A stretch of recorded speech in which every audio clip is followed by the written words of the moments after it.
जी अस्सलाम वालेकुम। तो आज हम फोरकास्टिंग चैप्टर 4 जो ऑपरेशंस मैनेजमेंट का है उसका हम देखेंगे प्रॉब्लम नंबर 4.6 और 4.7। ठीक है, तो प्रॉब्लम नंबर 4.6 देखते हैं। उसमें लिखा हुआ है the monthly sales of Telco batteries incorporation were as following. एक टेल्को बैटरीज इनकॉर्पोरेशन है जिसकी मंथली सेल हमें दी गई है। यहाँ पे पूरे साल के मंथ लिखे हुए हैं, जनवरी टू दिसंबर, और उनकी सेल लिखी हुई है। ठीक है, 20, 21, 15, 14, 13, 16, 17, 18, 20, 20, 21, 23। ठीक है, तो ये हमें डाटा दिया गया है। तो अब हमसे पूछा क्या जा रहा है वो हम देख लेते हैं। ठीक है, तो सबसे पहले वो कह रहा है A plot the monthly sales data, B forecast January sales using each of the following naive method, a 3-month moving average method, a 6-month weighted average using 0.1, 0.1, 0.1, 0.2, 0.2 and 0.3 with the heaviest weight applied to the most recent method। कि 3 तरह से हमने क्या करना है, हमें forecast करनी है जनवरी की। उसके पास वो कहता है fourth exponential smoothing using alpha is equal to 0.3 and September forecast of 18। उसके बाद कहता है कि हमने एक्सपोनेंशियल स्मूथिंग यूज़ करते हुए फोरकास्टिंग करनी है और ट्रेंड प्रोजेक्शन के साथ करनी है। तो हम यहाँ पे जस्ट फर्स्ट 3 मेथड करेंगे 4.6 के। एक नई पार्ट ए पहले करेंगे और फिर पार्ट बी के 3 मेथड करेंगे। नई मेथड 3 मंथ मूविंग एवरेज और वेटेड एवरेज मेथड करेंगे। ठीक है, बाकी आपको एक्सपोनेंशियल स्मूथिंग वाले पहले भी हम कर चुके हैं, उसकी वीडियो पहले भी पड़ी है, वो आप देख सकते हो। ठीक है ना, और ट्रेंड प्रोजेक्शन भी हमें पता है कि किस तरह से करना, हमने डिस्कस किया हुआ है। तो पहले 3 ये देख लेते हैं, उसके बाद फिर हम 4.7 देखेंगे कि उसको हमने किस तरह से करना है। ठीक है, तो क्वेश्चन हमें पता चल गया कि एक बेसिकली टेल्को बैटरीज इनकॉर्पोरेशन है जिसकी हमें सेल दी गई है। ठीक है, 12 महीनों की। तो हमें अब पता करना है अगले साल के जनवरी की, यानी कि अगला मंथ दिसंबर के बाद जो जनवरी आता है उसके बारे में हमने पता करना है। सबसे वो पहले ए में वो कहता है plot the monthly sales data, कि मंथली सेल डाटा प्लॉट करें। तो हम बेसिकली सोल्यूशन में जाके ए लिखेंगे और लिख देंगे यहाँ पे हम, एक सेकेंड इसको मुझे हाइड करने दो। हाँ, upload the monthly sale data लिख देंगे, यहाँ पे सेल चार्ट बना देंगे। नीचे हम लिख देंगे जनाब जी क्या कहते हैं, एक्स एक्सिस में मंथ के नाम लिख देंगे और वाई एक्सिस में हम लिख देंगे जनाबी सेल्स कितनी हुई है। ठीक है, 5, 10, 15, 20, 25। तो हम देख लेंगे जनवरी में कितनी थी, वहाँ पे पॉइंट लिख देंगे। फैब में कितनी थी, यहाँ पे पॉइंट, जनवरी में 20, फैब में 21। तो जिस तरह से होगा तो हम उस तरह से पॉइंट बनाते जाएंगे और एक मैप बना देंगे। तो ये हमारा बन जाएगा बेसिकली सेल डाटा का एक चार्ट बन जाएगा, जिसको उसने कहा है पहला ए का हमने इस तरह से सोल्व कर देना है। ठीक है, कि हर मंथ के सामने हम देखेंगे कितनी सेल है और फिर इस तरह से एक चार्ट बना देंगे, तो हमारा ए पार्ट जो है वो कंप्लीट हो जाएगा। ठीक है, उसके बाद बी पार्ट में देखते हैं वो क्या कहता है, forecast January sale using each of the following. ठीक है, अब हमने जनवरी की फोरकास्ट करनी है। ठीक है, डिफरेंट मेथड के थ्रू जो उसने हमें क्वेश्चन में बताए हैं। ठीक है, पहला उसने कहा है नाइव मेथड, कि हमने जनवरी की फोरकास्ट करनी है नाइव मेथड के थ्रू। तो हम देखते हैं कि नाइव मेथड क्या होता है, उसने किस तरह से फोरकास्ट किया, हम सोल्यूशन में देखते हैं। अब नाइव मेथड को क्या कहते हैं पहले वो देख लेते हैं। ठीक है, naive forecast is the simplest method of determining meaning of forecast by taking last month sales at the placing the value of the next month। कि जो पिछले मंथ की जो फोरकास्ट होती है ना, हम उसी को अगले मंथ की फोरकास्ट को तस्वर कर लेते हैं। ठीक है, मीन्स के जो दिसंबर की होगी वही हम जनवरी की कंसीडर कर लेंगे। इसको नाइव मेथड कहा जाता है फोरकास्टिंग का। ठीक है, ये सबसे सिंपलेस्ट मेथड है। नाइव इसको इसलिए कहा जाता है कि ये भोला मेथड है। ठीक है, नाइव वो लोग होते हैं जो भोले होते हैं, थोड़े से बेवकूफ़ होते हैं। तो आप देख सकते हो कि मंथ लिखा हुआ है, सेल्स लिखा हुआ है, जनवरी की 20, फैब की 21, मार्च की 15, अप्रैल की 14, मई की 13, जून की 16, जुलाई की 17, अगस्त की 18, सितंबर की 20, अक्टूबर की 20, नवंबर की 21, दिसंबर की 23। तो सिमिलर हमने जनवरी की जो हमने फोरकास्ट करनी थी वो भी हमने 23 ले ली, जिसको नई फोरकास्टिंग कहा जाता है। तो जनवरी की जो फोरकास्ट होगी वो 23 कहलाएगी। ठीक है, तो पार्ट बी का बी का पहला पार्ट हो गया। सेकंड पार्ट में वो कहता है हमें basically 3 month moving average method हमने यूज़ करना है जनवरी की फोरकास्टिंग के लिए। तो उसको हमने देखते हैं कि हमने वो भी किया हुआ है। ठीक है, कि 3 मंथ मूविंग एवरेज। ठीक है, यहाँ पे हमने मंथ लिख दिए सारे के सारे, जनवरी से लेके दिसंबर तक, यहाँ पे उनकी सेल लिख दी। ठीक है, और यहाँ पे 3 मंथ मूविंग एवरेज लिख देंगे। तो 3 मंथ हमने पहले भी किया हुआ है कि किस तरह से किया जाता है, कि मैं फिर बता देता हूँ कि हम जनवरी, फरवरी और मार्च की, ठीक है, ये 3 मूविंग एवरेज, इन तीनों की सेल्स को ऐड करेंगे, लाइक 20 + 21 + 15। और 3 मंथ मूविंग है तो 3 से डिवाइड कर देंगे, तो हमारे पास जो आंसर आएगा जनवरी, फरवरी और मार्च को ऐड करके उसकी एवरेज निकालने से वो फोरकास्टिंग होगी अगले मंथ की, जो कि अप्रैल है यहाँ पे, ठीक है। तो जब हमने इनको ऐड करके 3 से डिवाइड किया तो 18.66 आया, जो इज इक्वल टू 19 कहलाता है, और ये अप्रैल की फोरकास्टिंग होगी। सिमिलर फिर हम फैब, मार्च और अप्रैल की ऐड करके मई की फोरकास्टिंग करेंगे, जो कि होगी हमारे पास 17। उसके बाद सिमिलर हम यूँ आगे आते जाएंगे फोरकास्टिंग करते जाएंगे, और एंड में हम अक्टूबर, नवंबर और दिसंबर को ऐड करेंगे, ठीक है। इन तीनों को ऐड करने से हमारे पास, और 3 से डिवाइड करने से हमारे पास आंसर आएगा 21.33, विच इज इक्वल टू 21। ये जनवरी की फोरकास्टिंग आ जाएगी जब हम अक्टूबर, नवंबर और दिसंबर को ऐड करके 3 मंथ मूविंग एवरेज 3 से डिवाइड कर देंगे, तो हमारे पास 21 जनवरी की फोरकास्टिंग आ जाएगी। तो 3 मंथ मूविंग एवरेज की मदद से हम जैन की फोरकास्ट निकाल लेंगे। यहाँ पे लिखा भी हुआ है, हम सिंपल पूरा प्रोसीजर ना भी करना चाहें तो जस्ट लास्ट 3 मंथ जो कि अक्टूबर प्लस नवंबर प्लस दिसंबर है, इनको ऐड करके 3 से डिवाइड कर देंगे, जो आंसर आएगा वो हमारी जनवरी की फोरकास्टिंग कराएगी। इस तरह से बी का पार्ट 2 भी कंप्लीट हो जाता है, ठीक है। पार्ट 3 में देखते हैं वो क्या कहता है हमें बी में। A 6 month weighted average using 0.1 weight, 0.1 weight, 0.1 weight, 0.2, 0.2, 0.3 weight। 6 हमें वेट दिए गए हैं, 6 मंथ की हमने वेटेड एवरेज निकालनी है। और वो कह रहा है जो हैवीएस्ट वेट है ना, जिस इसमें हैवीएस्ट वेट 0.3 है, वो आपने सबसे जो लेटेस्ट होगा ना, रिसेंट जो आपने मंथ की आपकी जो सेल्स होगी उसको कंसीडर करना है। मीन्स कि जो बड़ा वेट होगा वो सबसे आखिरी वाले को दिया जाएगा, फिर उससे कम वाला उससे पिछले को, उससे पिछले को, उससे पिछले को। लाइक दिसंबर को हम 0.3 वेट देंगे, नवंबर को 0.2, अक्टूबर को 0.2, फिर सितंबर, अगस्त और जुलाई को 0.1, 0.1, 0.1 वेट दे देंगे। इसको हमने सोल्यूशन कैसे किया है वो देख लेते हैं, ठीक है। तो अब हमारे पास आ गया part 3, A 6 month weighted average using 0.1, 0.1, 0.1, 0.2, 0.2 and 0.3 हमारे पास वेट है, ठीक है। अब wait 0.3 being applied to the most recent month, जो सबसे recent month होगा, जो हमने मंथ की फोरकास्ट करनी है उससे पिछले वाला यानी कि दिसंबर, उसको हम 0.3 देंगे। उसके बाद जो होगा उसको 0.2, 0.2, फिर उसके बाद 0.1 हम दिया करेंगे, जो भी मंथ आता जाएगा। 6 मंथ टोटल होंगे, उस तरह से हम इनको वेट देंगे, ठीक है। All these weight summed up have a value 1 which will be use in division of formula. हम इन तमाम वेट को जमा करेंगे, जो वैल्यू आएगी उसको डिवाइड कर देंगे, ठीक है।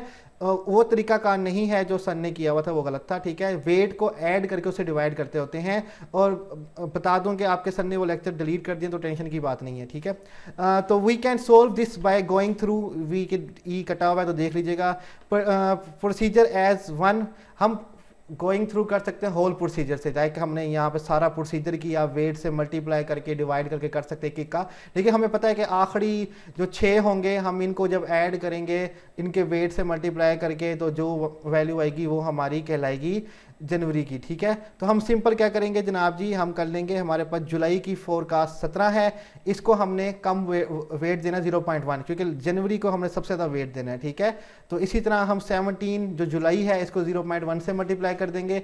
जुलाई के बाद बेसिकली जो हमारे पास मंथ आता है वो अगस्त है, उसको 0.1 से, अगस्त की 18 सेल थी। अगस्त के बाद सितंबर की सेल 20 थी, उसको भी 0.1। अक्टूबर की सेल भी 20 थी, उसको 0.2 वेट से मल्टीप्लाई किया। नवंबर की सेल 21 थी, उसको 0.2 से मल्टीप्लाई किया, और दिसंबर की सेल 23 थी, इसको हमने 0.3 से मल्टीप्लाई किया। सारे वेट को ऐड कर दिया, इज इक्वल टू 1 आ जाएगा। तो इन जब सबको ऐड करेंगे तो 20.6 डिवाइडेड बाय 1 आ जाएगा। तो 20.6 जो होगी वो हमारी जनवरी की फोरकास्ट होगी with the help of weighted average, ठीक है। तो इस तरह से हमारा 4.6 के जो पार्ट ए, पार्ट बी के 3 पार्ट हैं ये कंप्लीट हो जाएंगे, ठीक है। तो इस तरह से इसको सोल्व करना होगा। मैं इसकी पीडीएफ फाइल भी भेज दूंगा, आराम से देखना, लेक्चर को सुनना और फिर इस नोट्स को देख लेना ताकि कोई परेशानी ना आए इसको सोल्व करने में, ठीक है। अच्छा जी, उसके बाद हम आ जाते हैं प्रॉब्लम नंबर 4.7, ठीक है। 4.7 को मैं ज़रा जूम कर लूँ ताकि आप लोगों को और क्लियर नज़र आ सके। अब the actual demand for the patient at Omaha emergency medical clinic for the first 6 weeks of this year follow। एक हॉस्पिटल है, ठीक है, ओमाहा इमरजेंसी मेडिकल क्लिनिक है बेसिकली। वहाँ पे पेशेंट की जो डिमांड है उसके बारे में लिखा गया है कि वीक 1 में एक्चुअल नंबर ऑफ पेशेंट 65 थे, वीक 2 में 62 थे, वीक 3 में 70 थे, वीक 4 में 48 थे, वीक 5 में 63 और वीक 6 में 52 हमें दिया गया है। अब हमसे कहते क्या है, पूछते क्या है, ये देखते हैं। क्लिनिक एडमिनिस्ट्रेटर मार्क स्किनिडर जैन, ये अजीब सा नाम है पड़ा, ठीक है, इसको देख लेना। Wants you to forecast the patient demand at the clinic for week 7। अब जो एडमिनिस्ट्रेटर है मार्क, ठीक है, वो वीक 7 की फोरकास्टिंग करना चाहता है कि कितनी डिमांड होगी बाय यूजिंग दिस डाटा, इस डाटा को यूज करते हुए। You decide to use a weighted moving average. अब हमें वेटेड मूविंग एवरेज से करना है to find this forecast. Your method use 4 actual demand level, 4 हमें डिमांड लेवल दी गई हैं विद वेट ऑफ 0.333। अब हमें वेट दिया गया 0.333 on the present period, means कि ये हमारे वीक 6 की वेट होगा। उसके बाद 0.25 1 पीरियड एज, ये वीक 5 का वेट होगा। फिर 0.25 2 पीरियड एज, ये वीक 4 का वेट होगा। और फिर 0.167 ये वीक 3 का वेट होगा। तो हमने बेसिकली 4 हमें वेटेड दिए गए हैं, तो हमने 4 बेसिकली एवरेज के हिसाब से हमने इसकी फोरकास्टिंग करनी है, ठीक है। तो पार्ट ए में कहता है what is the value of your forecast, कि फोरकास्ट की वैल्यू क्या होगी। तो हम देखते हैं कि पार्ट ए किस तरह से सोल्व किया गया है। 4.7 को हम आ जाते हैं नीचे की तरफ। 4.7 फोरकास्टिंग का solution Omaha emergency medical centre. तो इसमें हमने 4 को, आखिरी 4 को ऐड करना है। We will use this for demand to predict demand of 7th week. हम होल प्रोसीजर के साथ भी जा सकते हैं, ठीक है, लेकिन हमें पता है कि आखिरी 4 के उठा के जब हम करेंगे, वेट देंगे और वेट से डिवाइड करेंगे, तो हमारे पास 7वें वीक की जो है वो फोरकास्ट आ जाएगी। हम पहले भी ये कर चुके हैं, ठीक है। तो आगे की तरफ चलते हैं कि वो कहना क्या चाहता है। Clinic administrator wants you to forecast patient demand at clinic for week 7 by using this data. Your method use for actual demand level with weight 0.333 on the present period. ये वही बात दोबारा बताई गई है। तो सबसे हमारे पास जो लेटेस्ट था वो 52 था, इसको हमने 0.333 वेट दिया, हमने यहाँ पे लिख दिया 52 मल्टीप्लाई बाय 0.333। उसके बाद हमारे पास 0.2 था 63 के लिए, प्लस 63 ब्रैकेट 0.25, फिर 48 था, मल्टीप्लाई करेंगे 0.25 से, फिर 70 था, इसको मल्टीप्लाई करेंगे 0.167 से, और डिवाइड कर देंगे टोटल वेट को ऐड करके, जिसकी वैल्यू इज इक्वल टू 1 आएगी, ठीक है। तो जब हमने ऐसा किया तो हमारे पास आंसर आया 56.756। तो ये हमारे पास सोल्यूशन आ गया पार्ट ए का, ठीक है, simple is that. Part B में वो क्या कहता है हम वो देख लेते हैं, ठीक है। पार्ट बी में वो हमसे कहता है if instead of the weight were 20, 15, 15 and 10 respectively, how would the forecast change, explain why. अब वो कहता है अगर हम वो उनका जो वेट था 0.333, इसको हम एक्सचेंज कर दें 20 से, 0.25 को चेंज कर दें 15 से, 0.25 को फिर एक्सचेंज कर दें 15 से, और 0.167 को एक्सचेंज कर दें 10 से, तब किस तरह से आएगा, ठीक है। तब हम सोल्यूशन देखते हैं किस तरह से आएगा। अब बेसिकली अब पार्ट बी को हम 2 तरह से कर सकते हैं, ठीक है, 2 तरह से। या तो हम जिस तरह पे यहाँ पे लिखा गया था 0.33 को प्रेजेंट पीरियड हमने वेट देना है, तो सिमिलर हम यहाँ पे जो 20 होगा इसको हाईएस्ट के साथ वेट दें, ठीक है, मीन्स के 52 के साथ वेट दे दें, जो सबसे रीसेंट हमारे पास वैल्यू है 52, फिर 63, फिर 48, 70, उसी तरह हम वेट दें। मीन्स के हमारे पास 20, 15, 15 और 10 वेट है। अगर हम 52 को 20 से मल्टीप्लाई करें, 63 को 15 से, 48 को 15 से, जो हम यहाँ पे करते आए हैं, ठीक है, और 70 को 10 से, और फिर तमाम हम वेट को ऐड करें तो हमारे पास 60 आता है। तो जब डिवाइड करेंगे 56.75 आ जाएगा, ठीक है। एक तरीका कार ये हो सकता है, ठीक है, कि हम उसी तरह वेट दें जिस तरह हमें पार्ट ए का कहा गया था कि आपने वेट देना है। या फिर हम इस तरह कर सकते हैं, हमें कहा गया है रिस्पेक्टिवली चलें, तरतीब के हिसाब से चलें, ठीक है। जो वेट आपको पहले दिया गया है वो आप पहले वाले मंथ को दें, ठीक है, दूसरा वेट दूसरे वाले मंथ को दें, तीसरा वेट तीसरे वाले, चौथा वेट चौथे वाले को। मीन्स के जो आखिरी 4 हैं, तो पहला वेट जो है 20 वो आप पहले को दें, दूसरा वेट जो है 15 वो आप दूसरे को दें, तीसरा वेट जो है 48 और 15 और 48 को दें, उसके बाद जो आखिरी है 10 वो 52 को दें। या तो हम इस तरह से भी कर सकते हैं। तो अगर हम इस तरह से करें, अगर हम 70 के साथ वेट मल्टीप्लाई कर दें 20, प्लस 48 के साथ वेट मल्टीप्लाई कर दें 50, और प्लस 63 के साथ वेट मल्टीप्लाई कर दें 15, और प्लस 52 के साथ वेट मल्टीप्लाई कर दें 10, जो वेट हमें रिप्लेस करके दिए गए हैं उसको हम अगर इस तरह से करेंगे तो हमारे पास जो सोल्यूशन आएगा वो आएगा 59.75। हम इस तरह से भी कर सकते हैं, हम उस तरह से भी कर सकते हैं, लेकिन हमें अगर वो कहेगा कि आप उसी तरह से पुट करें उनकी जगह, यानी कि ये जो पहले हमें दी गई थी इनकी जगह आप ये वेट चुन लें, तो फिर हमें उसी तरह आंसर करना देना चाहिए जिस तरह से हमने ए पार्ट का दिया है। लेकिन अगर वो हमें नहीं कहता कि आप उसी तरतीब से चलें, तो फिर हम दूसरा मेथड भी कर सकते हैं कि हम जो सबसे तरतीब में आ रहा है कि 70 है, इसको हम 20 वेट दे दें, 48 को 15, 63 को 15 और 52 को 10 दे दें। इस तरतीब से भी हम चल सकते हैं और सोल्यूशन निकाल सकते हैं। दोनों तरीके से कर लो, कोई इतना इशू नहीं है, ठीक है। बी पार्ट का दूसरा तरीका भी है, वो भी बेहतर है, पहला तरीका भी कर सकते हो, डिपेंड करता है कि क्वेश्चन में पूछा क्या जाता है, ठीक है। उसके बाद सी पार्ट है, उसको देख लेते हैं क्या है। अगर हम फिर वो कह रहा है what if the weight were 0.40, 0.30, 0.30 and 0.10 respectively, now what is the forecast for the week. अब वो कहता है कि जहाँ भी आप वेट चेंज कर दें, अब 0.40 कर दें, 0.30, 0.20, 0.10। अब फिर हम इसको दो तरीके से कर सकते हैं, या तो हम यही करें कि 0.40 जो वेट दिया गया है ये प्रेजेंट वालियों को दें, यानी कि 6 वीक को दें। 0.30 जो है ये हम उसके बाद वाले वीक को 5 को दें, 0.20 फिर हम 4 को दें और 0.10 हम 3 को दें। इस तरह से मल्टीप्लाई करके डिवाइड कर दें टोटल वेट से सम करके, तो हमारे पास सोल्यूशन आएगा।